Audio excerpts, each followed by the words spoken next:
Hello friends, तो आज हम पढ़ेंगे बीएससी का जो 9वां लेक्चर है वो हम आज पढ़ने वाले हैं। ठीक है, तो उसमें हम क्या बता रहे थे, क्वेश्चन आंसर, बस जीके जीएस का क्वेश्चन आंसर जो कि आते रहता है। ठीक है, तो है हमारा फर्स्ट जो क्वेश्चन है। देखिए, कभी भी कोई भी चीज़ को याद करने की ज़रूरत नहीं है। ठीक है, उसे सिर्फ पढ़ना है, सुनना है और एक बार हो सके तो लिख लेना है। ठीक है, इतना करने के बाद आपके माइंड में सेट हो जाएगा, जिसके कारण आपको जब भी क्वेश्चन मिलेगा एग्ज़ाम में तो आपको ऑप्शन देखते ही वो समझ में आ जाएगी कि कौन सा ऑप्शन सही है। ठीक है, तो इसमें हम पढ़ते हैं। फर्स्ट है, पाल वंश का संस्थापक कौन था? गोपाल था। या फिर गोपाल किस चीज़ का, पाल वंश किस संस्थान का संस्थापक था? तो वो हो जाएगा पाल वंश। एक क्वेश्चन में कितने आए? दो क्वेश्चन लिखा हुआ है। एक लाइन में कितने आए? 2 क्वेश्चन लिखा हुआ है। वैसे ही किसी में 3 क्वेश्चन है, किसी में 4 क्वेश्चन है। ऐसे करने से लाइन बाय लाइन लिखा हुआ है तो आपको समझ में आ जाएगी कौन सा ऑप्शन दिया हुआ है। ठीक है, अगर हम वही ऑप्शन लिखकर 1 2 3 4 करते और फिर एक का ए बी ऐसे बताते तो बहुत ज़्यादा टाइम लगता, और उतना देखने के लिए टाइम भी हम लोग के पास नहीं रहता है ना, क्योंकि हम लोग को पढ़ना बहुत सारा है, सिलेबस बहुत लार्ज है और हम लोग को जल्दी जल्दी पढ़ना है। ठीक है, तो इसके लिए हम ये किए हुए हैं कि लाइन टॉपिक वाइज लाइन लिखा हुआ है और उस लाइन में 2-3 क्वेश्चन छुपे हुए हैं कि अगर आप एक लाइन को पढ़ रहे हैं, देख रहे हैं, सुन रहे हैं तो आपको उसमें से अगर वहाँ पे क्वेश्चन आता है, बीएसएससी वाला जो एग्ज़ाम होगा उसमें क्वेश्चन पेपर में जो क्वेश्चन आएगा उससे आपको पता चल जाएगा कि कौन सा आपको ऑप्शन लगाना है। ठीक है, तो उसी में हम पढ़ रहे हैं। पाल वंश वाला तो संस्थापक कौन है उसका? गोपाल। और फिर है राजस्थान राजस्थान। अच्छा, एक चीज़ और, कोई ऑप्शन, कोई लाइन ऐसा है जो कि हम गलती लिखे हुए हैं। ठीक है, कि वहाँ पे कैसे फंसाया जाता है क्वेश्चन में, तो वहाँ पे यहाँ पे लिखा हुआ है जो वो गलती लिखा हुआ है, पर उसका सही भी हम बताएंगे कि आपको सही कैसे चूज करना है, उसका क्या सही है। ठीक है, तो वही है। दूसरा हम पढ़ रहे हैं, राजस्थानी भाषा जो है वो भारतीय संविधान की 8वीं अनुसूची में शामिल नहीं है। ये जो हमारी राजस्थानी भाषा है वो भारतीय संविधान की किसी भी अनुसूची में शामिल नहीं है अगली अनुसूची में, पर 8वीं में नहीं है। ठीक है, 8वीं में कितने हैं?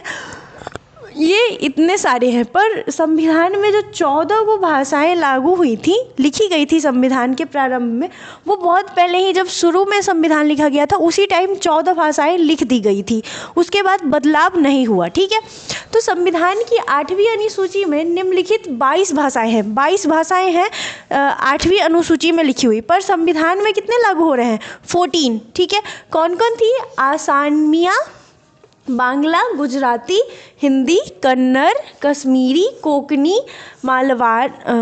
मलयालम, मणिपुरी, मराठी, नेपाली, ओडिशा, पंजाबी, संस्कृत, सिंधी, तमिल, तेलुगु, उर्दू, बोरा, संयाली, मैथिली और डोगरी। ठीक है, ये सब जो 22 भाषाएं हैं वो 8वीं अनुसूची में लिखी गई है, पर जो हमारा 14 ही भाषा है जो संविधान के प्रारंभ में ही शामिल कर दिया गया था। ठीक है, फिर आता है, नाबार्ड का पूर्ण रूप से national bank of agriculture and rural development होता है। ये जो नाबार्ड का फुल फॉर्म क्या होता है? नाबार्ड जो है उसका फुल फॉर्म होता है national bank of agricultural and rural development. ठीक है, एक बार हम बोल रहे हैं, एक बार खुद आप पढ़िए, एक बार सुनिए और हो सके तो एक बार लिख लीजिए। इसके बाद आपके माइंड में सेट हो जाएगा, आपको दूसरी बार फिर पढ़ने की ज़रूरत नहीं पड़ेगी। ठीक है, फिर हमारा है, पहला ईमेल कब किया गया था? इसमें देखिए, ये जो छोटा सा लाइन है, एक लाइन आपको दिख रहा है, पर इसमें 3 क्वेश्चन छुपे हुए हैं।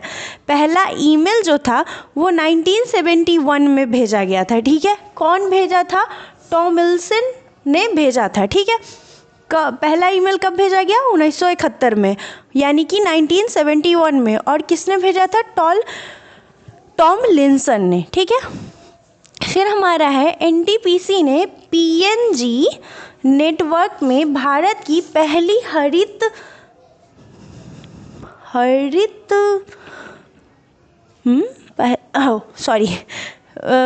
क्रांति लाई थी। ठीक है, वो हम लिखना भूल गए हैं, गलती से यहाँ पे छूट गया है, ठीक है। ये गलती पर हम बता देते हैं, एनटीपीसी ने पीएनजी नेटवर्क में भारत की पहली हरित क्रांति प्राप्त की थी, ठीक है। फिर हमारा है हरियाणा के हिसार जिले में रंगोई नदी के किनारे सिंधु सभ्यता का स्थल बनवाली स्थित है। ये जो हमारा देखिए हरियाणा के हिसार जिले में रंगोई नदी के किनारे सिंधु सभ्यता का स्थल बनवाली स्थित है। इसमें कितने क्वेश्चन आए देखिए, हरियाणा में है, हिलसा जिले में, हरियाणा के किस जिले में है, हिलसा जिले में, रंगोई नदी के किनारे। अब ये भी पूछ सकता है कि किस नदी के किनारे, तो रंगोई, किस जिले में, तो हिसार, कहाँ पे, तो हरियाणा, और किस स्थल पर, बनवाली स्थल पे, ठीक है। तो किनारे सिंधु सभ्यता जो हुआ था वो बनवाली में स्थल के स्थित था, ठीक है। फिर हमारा है किसी अवरोध की ओर से प्रकाश का मुड़ना विवर्तन कहलाता है। किसी अवरोध यानी कि किसी भी अगर हम टॉर्च जला रहे हैं, ठीक है, आईना पे, तो वहाँ से आ रहा है ना, तो वही हो गया उसका अवरोध यानी कि रोकने की जगह, ठीक है, की ओर प्रकाश का मुड़ना विवर्तन कहलाता है, ठीक है। गरीब परिवारों के ग्रामीण युवाओं के कौशल और उत्पादक क्षमता का विकास करके समावेशी विकास प्राप्त करने के उद्देश्य के दीनदयाल उपाध्याय ग्रामीण कौशल योजना DDU-GKY नामक सरकारी योजना शुरू की गई थी। कब की गई थी? इसमें कितने क्वेश्चन हैं पता चला आपको? 4 क्वेश्चन हैं। हम फिर पढ़ रहे हैं, आप देखिए। गरीब परिवारों के लिए, किस परिवारों के लिए? ग्रामीण युवाओं के लिए कौशल और उत्पादक क्षमता का विकास करके समावेशी विकास प्राप्त करने के उद्देश्य के दीनदयाल उपाध्याय ग्रामीण कौशल योजना DDU-GKY नामक सरकारी योजना शुरू की गई थी, ठीक है। इसमें आए कितने क्वेश्चन? 3 क्वेश्चन। इसको याद करना मतलब माइंड में रखना बहुत ज़रूरी है, ठीक है। तो फिर आता है अभिलेख का अध्ययन, एपिग्राफी है। अभिलेख जो है उसका अध्ययन जो है, जब हम अभिलेख का अध्ययन करते हैं तो उसे हम एपिग्राफी कहते हैं, ठीक है। फिर हमारा है पृथ्वी का पलायन वेग 11.2 किलोमीटर पर सेकेंड है। ये जो हमारा पृथ्वी का पलायन वेग है 11.2 किलोमीटर पर सेकेंड है, ठीक है। फिर है जूट को गोल्डन फाइबर कहा जाता है। ये जो हमारा जूट है वो हम उसी को हम गोल्डन फाइबर भी कहते हैं, ठीक है। फिर आता है मरकरी धातु कमरे के ताप पर द्रव होती है। ये जो मरकरी धातु है, मरकरी एक ऐसा धातु है, एक्सेप्शन है, जो कि हमारा लिक्विड के फॉर्म में रहता है रूम टेम्परेचर पे, ठीक है। फिर हमारा है अशोक के शिलालेखों तथा उनकी बहमा लिपि के बारे में सर्वप्रथम जेम्स प्रिंसेप ने पढ़ा है। किसने पढ़ा था? जेम्स प्रिंसेप ने, सर्वप्रथम मतलब सबसे पहले, ठीक है। किसको? अशोक के शिलालेखी तथा उनकी बाहमा लिपि को। बाहमा लिपि थी, हम लोगों की लिपि कौन सी है? हम लोगों की लिपि है देवनागरी लिपि, ठीक है। उनका तो अशोक सम्राट का जो लिपि था वो था हमारा बहमा लिपि, ठीक है, जो कि हम लोगों को नहीं आता है, ठीक है। फिर है बांग्लादेश के नोबेल पुरस्कार विजेता मोहम्मद यूनुस, जिसे सूक्ष्म वित्त प्रणालियों के जनक के रूप में भी जानी जाती है। क्या कह रहा है? बांग्लादेश के नोबेल पुरस्कार विजेता कौन था? मोहम्मद यूनुस, जिसे सूक्ष्म वित्त प्रणालियों के जनक के रूप में भी जानी जाती थी, ठीक है। फिर है पर्वतारोहण, मतलब कि पर्वत पे चढ़ने के दौरान सांस लेने में कठिनाई क्यों होती है? जैसे जैसे हम ऊपर जाते हैं वैसे वैसे सांस लेना कम होते जाता है, मतलब बहुत सांस फूलने लगेगा, जल्दी जल्दी सांस लेने की ज़रूरत पड़ने लगेगी, ऑक्सीजन की कमी हो जाती है ऊपर जाने के कारण। किस कारण? तो वो होता है हमारा निम्न वायु दाब के कारण, क्योंकि वहाँ पे प्रेशर, वायु प्रेशर वहाँ पे बहुत कम रहता है, इसीलिए हम लोग जल्दी जल्दी सांस, मतलब जो पर्वतारोही होते हैं जो चढ़ते हैं पर्वत पे, उन लोगों को जल्दी जल्दी सांस लेना पड़ता है, एकदम सांस फूलने लगता है उनकी, ठीक है। फिर है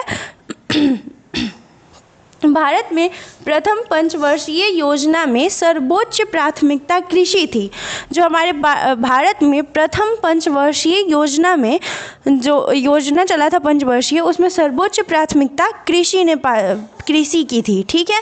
फिर है तैराकी में बैक स्ट्रोक बाहर से पुल में गोता लगाने से शुरू नहीं किया जाता है। ये देखिए यहाँ पे क्या है, क्वेश्चन गलती लिखे, फिर यहाँ पे सही बता रहे हैं। ठीक है। जैसे कि यहाँ पे भी बताए थे, ये क्वेश्चन देता है जो कि आपको नहीं भी लिखा हुआ आपको समझना पड़ेगा। ठीक है। नहीं, क्वेश्चन को 2 बार जरूर पढ़िएगा कि उसमें नहीं लिखा हुआ है या नहीं है।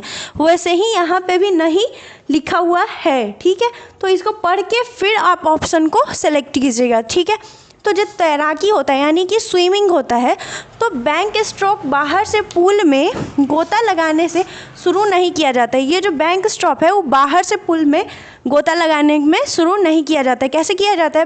बैंक स्ट्रोक तैयारी में पैरों को सीधा रखकर अपने घुटना से ही नहीं बल्कि अपने कुल्हे से किक मारकर तैराकी किया जाता है। कुल्हे से किक मारकर तैरना चाहिए वहाँ पे। ठीक है। किस में? बैक स्ट्रोक तरीके से कैसे तैराक किया जाता है, तो उसमें घुटना से नहीं किया जाता है बल्कि कुल्हे से किक मारकर किया जाता है। ठीक है।